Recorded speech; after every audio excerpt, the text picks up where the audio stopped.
বইরস চ্যানেলে আমরা আজকে শুরু করছি হুমায়ূন আহমেদ মিসির আলী সিরিজের উপন্যাস মিসির আলীর চশমা আজ ষষ্ঠ পর্ব। মিসির আলী বললেন, ভয় কেটেছে?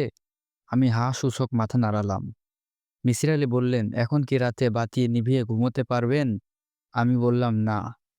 মিসির আলী বললেন, বাতি জ্বালিয়েই ঘুমাবেন, সমস্যা কিছু নেই। ঘুমাবার জন্য অন্ধকার কোনো পূর্ব শর্ত না। ভালো কথা, এ বাড়িতে গেস্ট রুম আছে না? আমি বললাম, আছে। মিসির আলী বললেন, আগামী কয়েকদিন যদি আমি আপনার গেস্ট রুমে বাস করি তাহলে কি কোনো সমস্যা হবে? কবে থেকে থাকা শুরু করবেন? আজ থেকেই।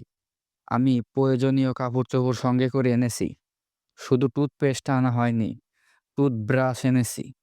এতক্ষণ চোখে পড়েনি, এখন চোখে পড়ল। মিসির আলী ছোট্ট একটা চামড়ার সুটকেস এবং হাত ব্যাগ নিয়ে এসেছেন। কাজটা তিনি করেছেন শুধুমাত্র আমাকে সঙ্গ দেবার জন্য। আনন্দে আমার চোখে পানি আসার জোগাড় হলো। মিসির আলী বললেন, আপনি অনেক দিন থেকে বলেছিলেন আমার কোনো একটা রহস্যভেদ প্রক্রিয়ার সঙ্গে যুক্ত থাকতে চান। এই মুহূর্তে আমি একটা রহস্য নিয়ে ভাবছি। আপনি চাইলে এই প্রক্রিয়ার সঙ্গে যুক্ত থাকতে পারেন। আমি আগ্রহের সুরে বললাম, অবশ্যই যুক্ত থাকতে চাই। 10 পৃষ্ঠার একটা চিঠি এখন আপনাকে দিচ্ছি। রসায়নের একজন অধ্যাপিকা চিঠিটা দিয়েছেন। আপনি মন দিয়ে চিঠিটা ৩ বার পড়বেন। ইতিমধ্যেই আমি আপনার গেস্ট রুমে স্থায়ী হচ্ছি। ভালো কথা। আপনার এখানে কি চা খাওয়ার ব্যবস্থা আছে? ব্যবস্থা নেই। রাতে ঘুম না এলে আমাকে চা খেতে হয়। টি ব্যাগ চা চিনির ব্যবস্থা করছি। রান্নার চুলা ঠিক আছে তো? জানি না। মিসির আলী বললেন, আপনি চিঠি পড়ুন, আমি পরিস্থিতি পর্যালোচনা করি। আমি চিঠি নিয়ে বসলাম। যথেষ্ট মনোযোগ দিয়ে পড়তে শুরু করলাম। ১-২ পৃষ্ঠা পড়ার পরই স্বীকার করতে বাধ্য হলাম, রসায়নের এই অধ্যাপিকার বাংলা গদ্যের ওপর ভালো দখল আছে। হাতের লেখাও গোটা গোটা নির্ভুল বানান। চিঠির মূল বক্তব্য সন্তানের মৃত্যু রহস্যের সমাধান। আমার কাছে সমাধান খুব কঠিন বলে মনে হলো না। সন্তানের মা সমাধান নিজেই করেছেন। সমাধানের স্পষ্ট ইঙ্গিত চিঠিতে দেওয়া। ভদ্রমহিলা তার শাশুড়িকে দায়ী করেছেন। সেটাই স্বাভাবিক। এই বিদ্যা হত্যাকাণ্ড নির্বিঘ্নে করার জন্য বাড়ির সবাইকে বাইরে পাঠিয়ে দিয়েছিলেন। খুনি বিদ্যার মোটিভ পরিষ্কার। এই বিদ্যা তার ছেলেকে কাছে রাখতে চান।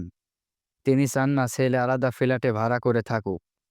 ছেলেকে পাশে রাখার জন্য সে যে ভয়ঙ্কর পরিকল্পনা করেছেন তা কাজ করছে। ছেলের নতুন ফ্ল্যাটে ওঠেনি। যে রহস্যের কথা চিঠিতে বলা হয়েছে সেই রহস্য সাদামাটা রহস্য। রহস্যভেদের জন্য মিসির আলীর মতো মানুষ লাগে না। আমার মতো গড়পড়তা মেধার যে কোনো মানুষই এই রহস্য ভেদ করবে। অনেক দিন পর হোটেলের রান্নার বাইরের খাবার খেলাম। বাবুর্চি মিসির আলী সাহেব। চিকন চালের ভাত, আলু ভর্তা, ডিম ভাজি এবং ডাল। খেতে বসে মনে হলো অনেক দিন এত ভালো খাওয়া হয়নি। মিসির আলী বললেন, বাঙালির রান্না ২ রকম, ব্যাপক আয়োজনের রান্না এবং আয়োজনহীন রান্না। আপনাকে কিছু রান্না আমি শিখিয়ে দেব, নিজে রাঁধবেন, নিজের রান্না খাবেন। আলু ভর্তার জন্য আলু আলাদা সিদ্ধ করতে হবে না, ভাতের সঙ্গে দিয়ে দেবেন। ডাল রাখার মূল মন্ত্র হচ্ছে সিদ্ধ। যত বেশি সিদ্ধ হবে তত ডাল খেতে ভালো লাগবে। তবে তেলে বাগার দিতে হবে। সিদ্ধ হতে ডাল যখন কিলোয়েট ফর্মে চলে যাবে তখন বাগার প্রক্রিয়া শুরু করবেন। বাগারের কারণে তেল ডালের কন্যার ওপর অন্তরণ তৈরি করবে। বাগারের তেলে বাঙালি মেয়েরা পেঁয়াজ রসুন ভেজে নেয়, আমি তার প্রয়োজন দেখি না। পেঁয়াজ রসুন ছাড়া ডাল রাঁধে বিধবারা। সেই ডাল খেতে সুস্বাদু। ইলিশ মাছ খুব অল্প আছে সিদ্ধ হয়, এটা কি জানেন? জানি না। মশলা মাখিয়ে ইলিশ মাছের টুকরো রোদে রেখে দিলে সিদ্ধ হয়ে যায়। আপনাকে রোদে রাখতে হবে না, গরম ভাতের ওপর রেখে ঢাকনা দিয়ে রাখলেই হবে। মশলা কি? মশলা হচ্ছে লবণ, আর কিছু না। বাঙালি মেয়েরা ভাপা ইলিশে নানান মশলা দেয়। মশলা মাছের স্বাদ নষ্ট করে। কোনো রকম মশলা ছাড়া ভাপা ইলিশ একবার খেলেই আপনার আর মশলা খেতে ইচ্ছে করবে না। আমি ঘোষণা করলাম, আগামীকাল রাতের সব রান্না আমি করব। মেনু ইলিশ মাছ, ডাল, আলু ভর্তা। ভালো ঘিও কিনে আনবো। গরম ভাতের ওপরে ১ চামচ ঘি ছেড়ে দেওয়া হবে। ভাতের গন্ধের সঙ্গে ঘিয়ের গন্ধ মিশে অমৃতসম কিছু তৈরি হবার কথা। ভেবেই আনন্দ পাচ্ছি এবং এক ধরনের উত্তেজনা বোধ করছি। দুপুরের বাজার করতে হবে। একটা ফ্রিজ কেনা দরকার। মিসির আলি বললেন, ব্যাচেলর জীবন অনেক আনন্দ আছে, তাই না?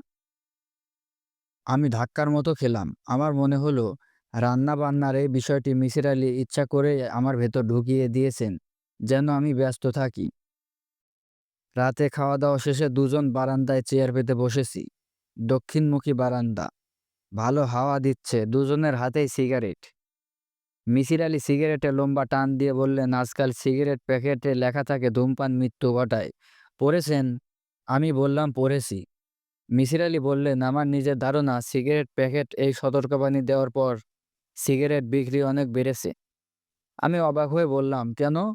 মিসির আলি হাই তুলতে তুলতে বললেন, মানুষের মৃত্যু বিষয়ে এখনো প্রচণ্ড ভীতি।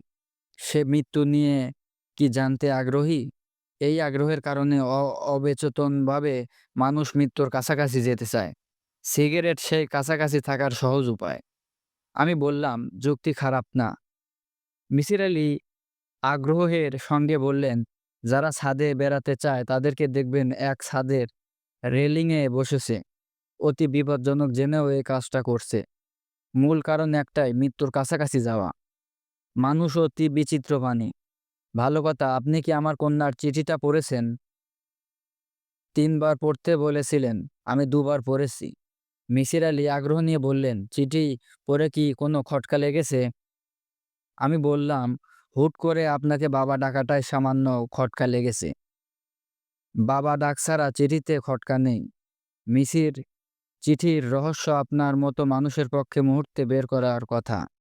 মিসির আলি নিচু গলায় বললেন, রহস্য বের করেছি।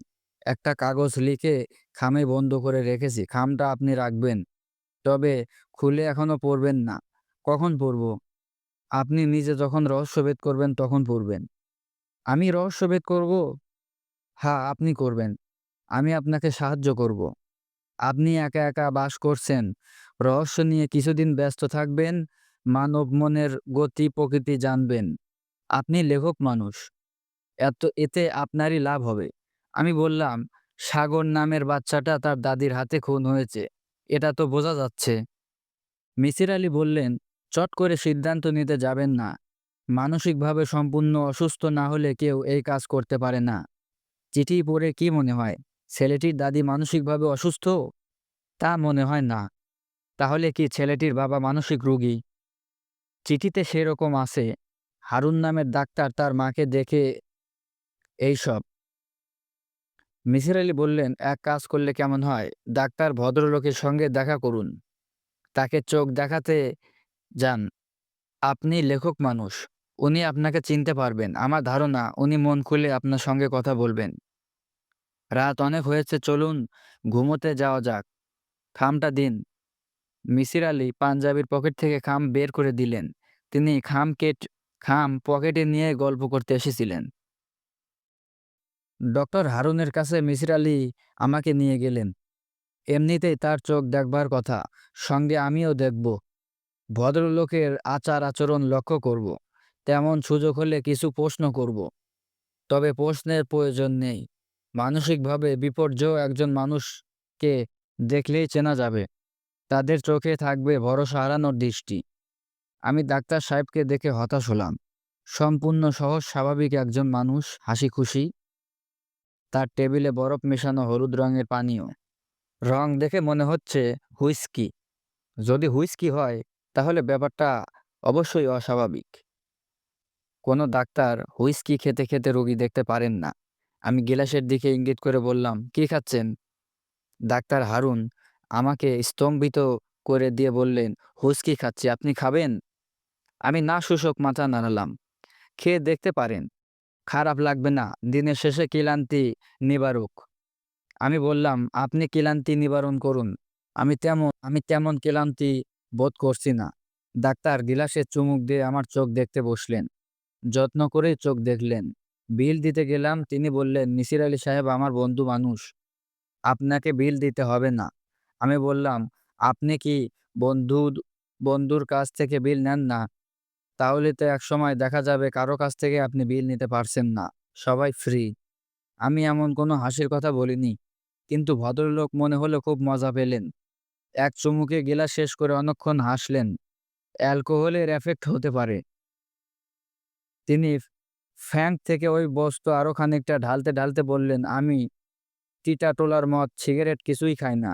গিলাসে যে বস্তু দেখছেন তা হলো তেঁতুলের পানি। তেঁতুলের পানি অ্যাশ তেঁতুলের পানি আর্টেরিস কমায়। আমি যা করছি তা হলো দেশীয় ভেষজের মাধ্যমে চিকিৎসা। আমি বললাম, আপনি তেঁতুলের পানি খাচ্ছেন, আমাকে কেন বললেন হুইস্কি খাচ্ছি? হারুন সাহেব বললেন, আপনি ভ্রু কুঁচকে গ্লাসটার দিকে তাকাচ্ছিলেন। এই জন্যই বলেছি। আপনার আগেও কয়েকজন রোগী আপনার মতোই ভ্রু কুঁচকে গ্লাসের দিকে তাকিয়ে বলেছে, কি খাচ্ছেন? আমি তাদেরকেও বলেছি, হুইস্কি খাচ্ছি। তাদের ভুল ভাঙাননি? না, শুধু আপনারটাই ভাঙিয়েছি। আমার ভুল কেন ভাঙালেন? ডাক্তার হাসতে হাসতে বললেন, আপনি বন্ধু মানুষ। বেহেশতে আমরা কিন্তু আত্মীয়-স্বজন, পুত্র-কন্যা পাবো না, বন্ধু পাবো। আমাদেরকে দেওয়া হবে ৭০ জন হুর। এরা সবাই বন্ধু, পবিত্র সঙ্গী, কেউ আত্মীয় না। আপনি কি বেহেশত, দোজখ এসব বিশ্বাস করেন? অবশ্যই করি। নামাজ পড়েন? সময় মতো পড়া হয় না, তবে রাতে ঘুমানোর আগে কাজা পড়ি। বেহেশতে যাবার জন্য পড়েন? ডাক্তার বেশ কিছু সময় চুপ করে থেকে বললেন, বেহেশত দেখার প্রতি আমার আগ্রহ আছে। সেখানে যেসব পবিত্র সঙ্গিনী আছে তাদের একজনকে আমি দেখেছি। স্বপ্নে দেখছেন? স্বপ্নে না, ঘোরের মধ্যে দেখেছি। সেই গল্প অন্য একদিন বলবো। আমরা চলে যাবার জন্য উঠে দাঁড়িয়েছি। হঠাৎ ডাক্তার মিসির আলির দিকে তাকিয়ে বললেন, আমার মা আমাকে জানিয়েছেন আপনি এখন নিজের বাসায় থাকেন না, অন্য এক জায়গায় থাকেন। আপনি যে ঘরে থাকেন সেখানে দেওয়ালে ঘড়ি আছে, ঘড়িটা বন্ধ। ঘড়িটা সব সময় ৩টা বেজে থাকে। আমার মা কি ঠিক বলেছেন? মিসির আলি চিন্তিত গলায় বললেন, হ্যাঁ। এখন কি বিশ্বাস করছেন আমার মায়ের সঙ্গে আমার কথা হয়, দেখা হয়? মিসির আলি বললেন, না। কখন বিশ্বাস হবে? যখন তাকে নিজে দেখব। ডাক্তারের ঠোঁটের কোণায় হালকা হাসির আভাস দেখা গেল, যেন তিনি মজার কোনো কিছু কথা বলে ভাবছেন, সিদ্ধান্ত নিতে পারছেন না। মিসির আলি বললেন, আজ উঠি। ডাক্তার বললেন, আরো কিছুক্ষণ বসুন, গাড়ি দিয়ে নামিয়ে দেব। একটা প্রশ্নের জবাব দিন, আপনি কি ইলেকট্রেড প্রোটিন নিউটন বিশ্বাস করেন? মিসির আলি বললেন, করি। ডাক্তার বললেন, এদের তো আপনি চোখে দেখেননি, তাহলে কেন বিশ্বাস করেন? মিসির আলি বললেন, আমি চোখে না দেখলেও নানান যন্ত্রপাতি এদের অস্তিত্ব বের করেছে। একটি যন্ত্রের নাম সাইক্লোট্রন। পৃথিবীর কোনো যন্ত্রপাতি মৃত মানুষের অস্তিত্ব বের করতে পারে না। ডাক্তার বললেন, সেই রকম যন্ত্রপাতি তৈরি হয়নি বলেই পারে না। আমার পড়াশোনা যদি পদার্থবিদ্যায় হতো, আমি নিজেই এরকম একটা যন্ত্র বানানোর চেষ্টা করতাম। যন্ত্রটার নাম দিতাম সোল সার্চার, যে যন্ত্র আত্মা অনুসন্ধান বের করবে। মনে করা যাক এই ঘরে একটা আত্মা আছে। যন্ত্রের কাজ হবে ঘরের প্রতিটা স্কয়ার ইঞ্চের রেডিও অ্যাক্টিভিটি মাপবে, তা মাপবে, ইলেকট্রিক্যাল চার্জ মাপবে, ম্যাগনেটিক বলরেখার ম্যাপ তৈরি করবে। সমস্ত ডাটা কম্পিউটার সফটওয়্যারের মাধ্যমে বিশ্লেষণ করা হবে। সফটওয়্যারের কাজ হবে এনামলি ডিটেক্ট করা।